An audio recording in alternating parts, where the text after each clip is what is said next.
Good morning students, welcome to Galaxy coaching institute. My name is Rashmi Sharma और आज हम शुरू करने जा रहे हैं क्लास 8 का 4th चैप्टर दीवानों की हस्ती।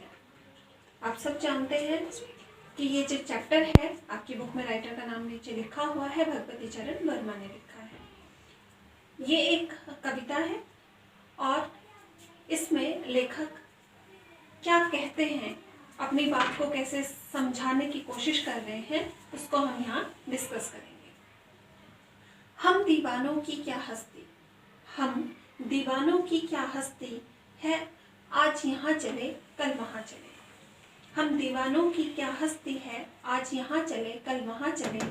मस्ती का आलम साथ चला, मस्ती का आलम साथ चला, हम धूल उड़ाते जहाँ चले। तो ये इस कविता की प्रथम 4 पंक्तियां हैं। इनमें कवि क्या कहने की कोशिश कर रहे हैं, हम दीवानों की क्या हस्ती है, यानी स्वयं को जो कवि हैं उन्होंने दीवाना कहा है कि हम लोगों की क्या हस्ती है। क्योंकि आप लोगों ने देखा होगा कि ज़्यादातर जो लोग हैं आजकल वो अपने घमंड में, अपने अभिमान में रहते हैं कि हम बहुत बड़े हैं, हम बहुत महान हैं, बाकी सब हमारे सामने छोटे हैं। लेकिन यहाँ पर जो कवि हैं वो कह रहे हैं कि हमारी हस्ती ही क्या है, यानी वो बिल्कुल अपने आप को जमीन से जुड़ा हुआ इंसान मानते हैं, अपने आप को जमीन का आदमी मानते हैं। फिर कहते हैं कि आज यहाँ चले कल वहाँ चले, कि हम हमारे जीवन में ठहराव नहीं है, आज हम इधर जा रहे हैं तो कल उधर जा रहे हैं, यानी एक कोई उद्देश्य भी नहीं है कि एक सीधा रास्ता एक राह है जिस पर चलकर हम अपनी मंजिल पर पहुंच जाएंगे। मस्ती का आलम साथ चला, लेकिन यहाँ पर लेखक अपनी क्वालिटी बताते हैं, अपना गुण बताते हैं कि मस्ती का आलम, लेकिन वो बिना किसी टेंशन के, बिना किसी सुख दुख के हमेशा साथ साथ रहते हैं और खुश रहते हैं, यानी मस्ती के मूड में रहते हैं बिल्कुल। तो मस्ती के मूड में होते हैं जहां भी जाते हैं और धूल उड़ाते जहां चले। जैसे आपने कोई बच्चा देखा होगा कि वो सड़क पर जा रहा होता है तो बिना किसी की परवाह किए कि वो हमें देख रहा है या लोग मुझ पर हंस सकते हैं, इस बात से बिल्कुल बेफिक्र छोटे बच्चे की तरह मासूमियत से उछलता कूदता चला जाता है। तो कवि कहते हैं कि ऐसे ही हम चले जा रहे हैं अपनी धुन में धूल उड़ाते हुए। नेक्स्ट लाइन, आए बनकर उल्लास अभी, आंसू बनकर बह चले अभी। सब कहते ही रह गए अरे, सब कहते ही रह गए अरे, तुम कैसे आए, तुम कहाँ चले।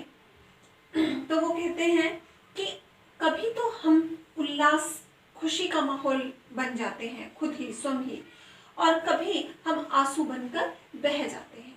तो कभी जब तकलीफ होती है, दुख होता है, तो आंखों से आंसू, जैसे हम उन्हें कोशिश तो नहीं करते ना, हम बुलाते हैं कि आंसू आ जाएं और आंखों से टपके नहीं, जब हमारा दिल दुखता है तो आंसू खुद ब खुद आंखों से बहने लग जाते हैं, और जब हम खुश होते हैं तो हमारे फेस पर वो खुशी, वो उल्लास अपने आप दिखने लगता है। सब कहते ही रह गए अरे, तो सब पूछते ही रह जाते हैं कि अरे तुम कैसे आए और कहाँ चले। अभी जैसे एक हवा का झोंका होता है ना कि अभी आया और अभी चल भी दिया, तो कोई ठहराव नहीं है हमारे जीवन का। हम मासूम बच्चे की तरह कभी हंसने लगे, कभी रोने लगे। किस ओर चले यह मत पूछो, किस ओर चले, उसके बाद प्रश्नवाचक चिन्ह है। यह मत पूछो कि कोई सवाल मत करो, ये मत पूछो कि कहाँ जा रहे हैं, कहाँ नहीं जा रहे हैं। चलना है बस इसीलिए चले, कि कोई मंजिल नहीं है हमारी कि हम इस रास्ते को तय करके हमें पता है कि हमें वहां पहुंचना है।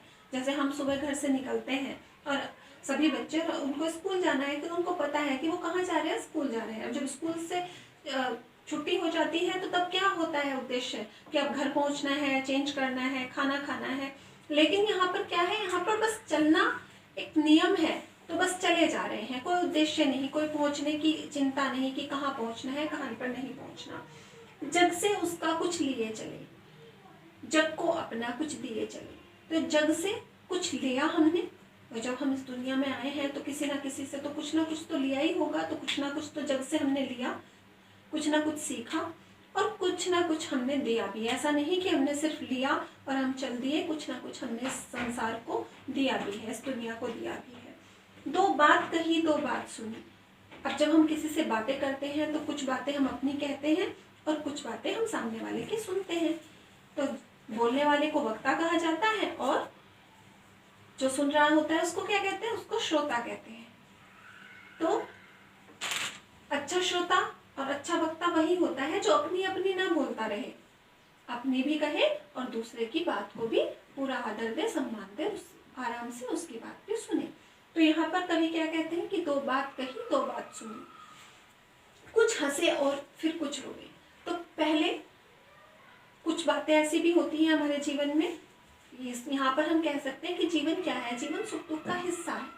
इसमें कुछ बातें हमारे लिए बहुत खुशी की होती हैं और कुछ बातें हमारे लिए दुख की होती हैं जिनसे हम रोने लगते हैं। तो कुछ हंसे, कभी कोई हंसी की बात आ गई तो बहुत हंसने लगे और कभी कुछ दुख की बात आ गई तो हम रोने लगे। छक्कर सुख दुख के घूंटों को, तो बहुत ऐसा नहीं कि सुख की भी कमी नहीं रही है और दुख की भी कमी नहीं है। छकना वर्ड क्या होता है, जैसे हम खाना खाते हैं तो बड़े बुजुर्ग जो होते हैं घर में वो कह देते हैं कि छक के खा लेना, छक्के मतलब पेट भर के खा लेना।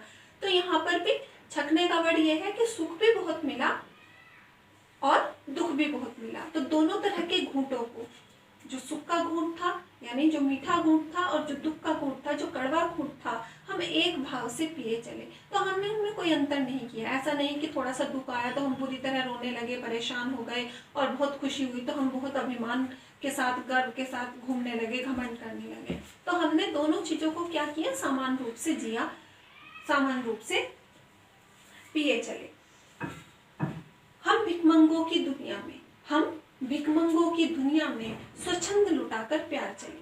तो हम भिखमंगों की, भिखमंगे किसको कहा है, कवि ने अपने आप को कहा है, अपनी मंडली को कहा है, मित्र मंडली को, कि हम भिखमंगों की दुनिया में। तो यहाँ पर सब कौन है, मतलब यहाँ पर कवि को कोई घमंड नहीं है अपने ऊपर, वो बहुत नॉर्मल अपने आप को मानते हैं, बहुत ही नॉर्मल इंसान मानते हैं।